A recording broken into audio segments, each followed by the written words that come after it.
হাসানের সাথে ওর বাবা মা সে আকারে ঝগড়া লাগছে। এখন এই সুযোগটা কাজে লাগাইতে হবে, তাহলে সারা জীবন ওই পোলা আমগো কাছে থাকবে। আমি মিত্রের লয়ে এখন থেকে শ্বশুর বাড়িতে থাকবো। হেরা আমারে টাকা পয়সা দিয়া বিদেশ পাঠানোর ব্যবস্থা। 10 মাস ওরে পেটে ধরছি, এটার কোনো দাবি নাই। জামাই কিভাবে এই বাসায় থেকে যায় সেটা দেখ। যা বলছো ভালো বলছো, সোজাসুজি বলে দিলেই তো হয় টাকা দিতে পারবে না, এত ঘুরানো পেঁচানোর কি দরকার? আরে এইসব নাটক আমি বুঝি, নাটক দেখতে দেখতেই বড় হয়েছি। সবকিছু ভালো চলে, যেই টাকার কথা কই তখনই নাটক শুরু হয়ে যায়। আসতে বলো, পরে শুনলে তোমার আব্বা আম্মা বলবে কি যে আমি তোমাকে সবকিছু শিখাই দিছি। শুনলে শুনুক, আমি কি কাউরে গুনি নাকি? তারপরেও আসতে বলো, আমার গায়ে তো এমনিতেই গন্ধের অভাব নেই, তারপর টোকা লাগলে গন্ধ আরো বেড়ে যাবে। তোমার আব্বা আম্মা তো আমাকে সহ্যই করতে পারে না। কে সহ্য করতে পারলো কে সহ্য করতে পারলো না এটা আমার দেহার বিষয় না, আমি এনে থাকমই না, জামুগা। এটাই তো আমি তোমাকে এতদিন থেকে বোঝানোর চেষ্টা করতেছি, কিন্তু কোনোভাবেই তোমাকে বুঝাইতে পারিনি। যাই হোক, তুমি কোনো চিন্তা করো না, বিষয়টা আমি দেখতেছি। কোন বিষয়টা? আরে তোমার বিদেশ যাওয়ার বিষয়টা। বুঝলাম না। তোমার এত বুঝে কাজ নাই, তুমি বিদেশ যাবা, আমি ব্যবস্থা করতেছি। গতকাল মার সাথে কথা বলছি, বাকি কথা বলে তারপর তোমাকে জানাইতেছি। এটা তুমি আমার আগে কোন নাকি? আগে বললে কি তুমি তোমার আব্বা আম্মার আসল রূপ দেখতে পারতা? আচ্ছা, তোমার আম্মার লগে যে আমার বিদেশ যাওয়া নিয়ে কথা কইছো, তোমার আম্মা কি কইছে? তোমার মা শুরু করছো কেন? আমার মা তো তোমারও মা, শুধু মা বলো। আচ্ছা, আম্মা কি কইছে? তুমি যে বিদেশ যাচ্ছ এটা নিশ্চিন্ত থাকো। গতকাল আমি মার সাথে কথা বলছি, বাসায় মেহমান ছিল তো, মা বলছে আজকে আবার কথা বলবে। কি এবার খুশি তো নাকি? এই জঙ্গলের মধ্যে আমার আর মন টিকতেছে না, দম বন্ধ হয়ে যাইতেছে। আমি এখান থেকে বাইরে হইতে পারলে বাঁচি।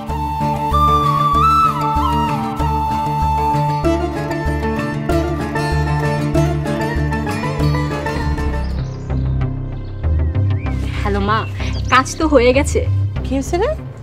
হাসানের সাথে ওর বাবা মা সে আকারে ঝগড়া লাগছে, হাসানের গায়ে পর্যন্ত হাত তুলছে। কি আশ্চর্য, এত বড় পোলার গায়ে হাত তুললো? হ্যাঁ মা, আমার সামনে মারছে।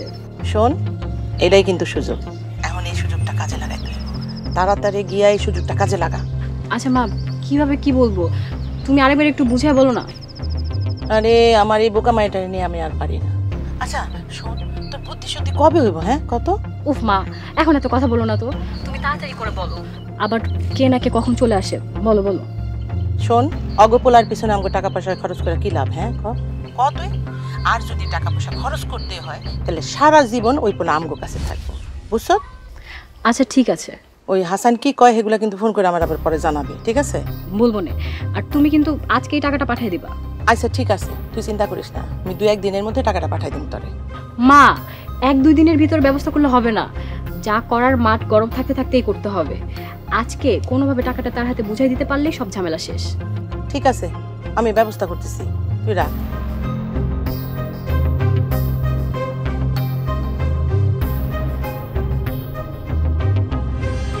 কে এখন সারের মতো চিল্লাইতেছ কে? হাসান, তোর বাপে ওই বাগানে না গাছতলায় একা বসে রয়েছে মন খারাপ করে। তুই একটু জানা রে বাপ, তোর বাপের 2টা কথা বুঝায় ক, তোর বাপের ভাল লাগবো। হ্যাঁ, ওনে বাপ ধরে বয়ে রইছে আর তুমি আইছো হ্যারো দালালি করতে। এইসব তুই কি কইতেছিস বাপ? তোর আব্বা গেছিল তুমি বোরের কাছে, তারপর?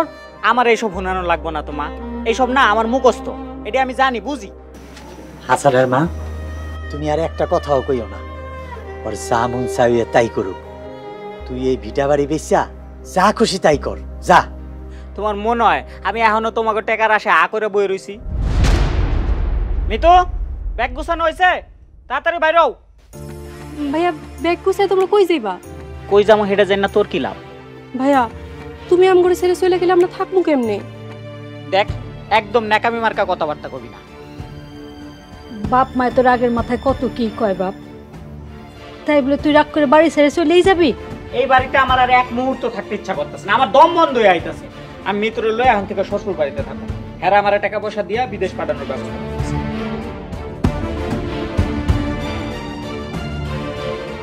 চলো থাকো তাইলে, আমরা যাই। বিদেশ গিয়া তারপরে জুলেখা খালার মোবাইলে কল দিমুনি, কথা কইলিও। চলো। ভাইয়া তুমি আমগুলো ছেড়ে যাও না, আমরা একদম একা হয়ে যাবো। বৌমা, তুমি হাসানরে বুঝাও, এইখানেই থাকো তোমরা, আমাদেরকে একা করে যাও না মা। চলো তো। ও মা, রাগ করে যায় না বাপ, আমাদের ভুল হয়ে গেছে, মাফ করে দে। ছেলেকে মারার সময় মনে ছিল না, এখন আসছেন মাফ চাইতে? ও বাপ, যাইস না রে বাপ, করো তো। যাইস না, যাইস না। ও বাবা, ও বাবা, ও বাপ, ও বাপ, যাইস না। আরে বারবার রাস্তা আটকে হ্যাঁ, না, আসো সরো তো। এখান থেকে। বাসায় যান।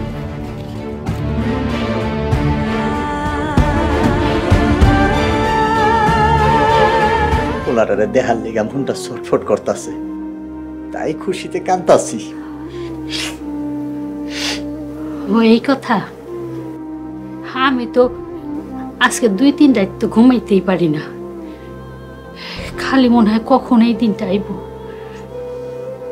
বাপ মার কাছ থেকে সন্তান যদি দূরে থাকে, এটা যে কত কষ্টের একমাত্র শুধু বাপ মাই জানে।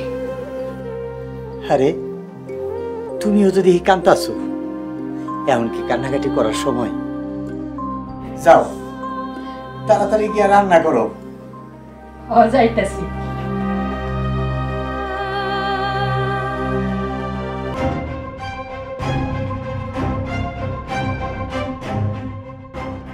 আচ্ছা, আমার কথাটা একটু বোঝার চেষ্টা করো।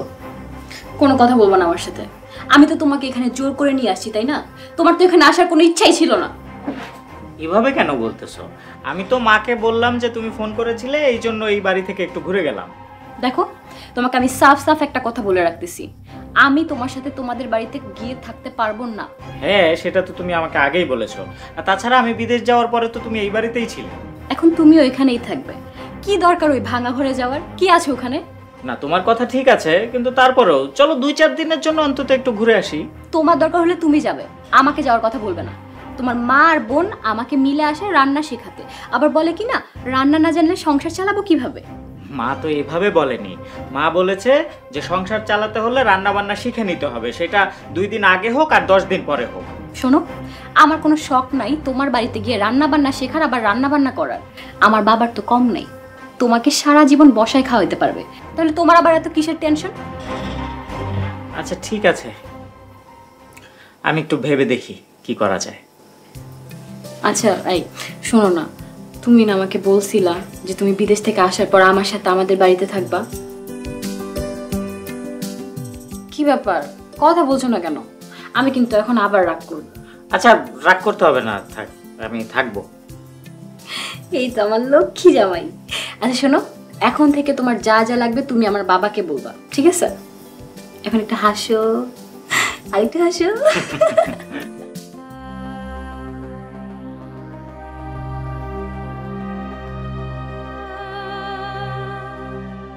কান্দাছো কেন?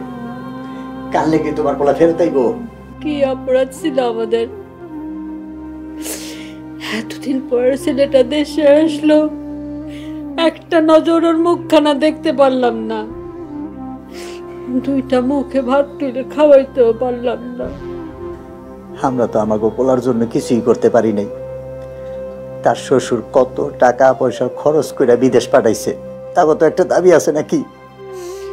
10 মাস ওরে পেটে ধরছি, এটার কোনো দাবি নাই? গামছা দিয়ে বুকের সাথে বাইন্ধা রেখে মানুষের খেতে ধান কাটছি, কত কষ্ট করে বড় করছি, তার কোনো দাবি নাই?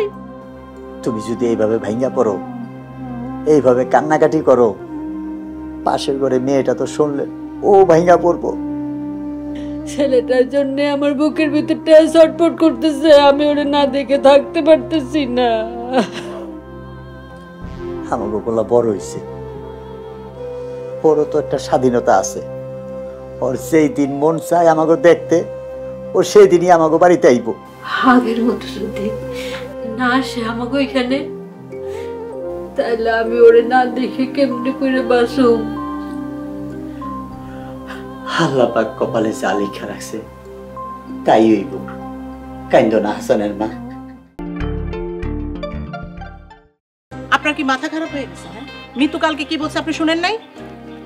ও এখনো অনেক ছোট, বয়স অল্প, ওর সমস্ত কথা তুমি মাথায় নেও কেন বলো তো? এগুলো সব বাদ দিয়ে এখন মিতুর ভবিষ্যতের কথা চিন্তা করেন, আর জামাই কিভাবে এই বাসায় থেকে যায় সেটা দেখেন। তার জন্য কি ও শ্বশুর বাড়িতে যাবে না? না, যাবে না। আমার মেয়ে যাবে না, জোর করে পাঠাবেন? মা, বাবা, মা দেখো তোমাদের জামাই তোমাদের জন্য কি কি শপিং করে আনছে? কি আনছে আমার বাবা আমাদের জন্য? তোমার জন্য একটা সুন্দর শাড়ি আর বাবার জন্য একটা মোবাইল। আহা, আমার তো মোবাইল আছে, শুধু শুধু কেন টাকা খরচ করতে গেলে বাবাজি? হ্যাঁ বাবা, আপনি আমার জন্য এত কিছু করেছেন, আর আমি আপনার জন্য সামান্য একটা মোবাইল আনতে পারি না? অবশ্যই আনতে পারবা, তোমার যখন যা খুশি তুমি আমাদের জন্য কিনে নিয়ে আসবা, আমরা কেউ কিছু মনে করবো না। মা বাবা এখন তাড়াতাড়ি রুমে চলো, আমরা কি কি শপিং করে নিয়ে আসছি আগে দেখো পছন্দ হয় কিনা। হ্যাঁ আসো।